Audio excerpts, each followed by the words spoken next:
Xalq artisti Namiq Kamalın oğlunun toyu olacaq. Axşam.az məlumatına görə bu barədə əməkdar artist Əkbər Əlizadə qonaq canlı verilişində deyib.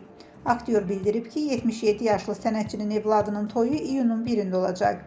Qeyd edək ki, İlham Namiq Kamalın 2 qız və 2 oğul evladı var.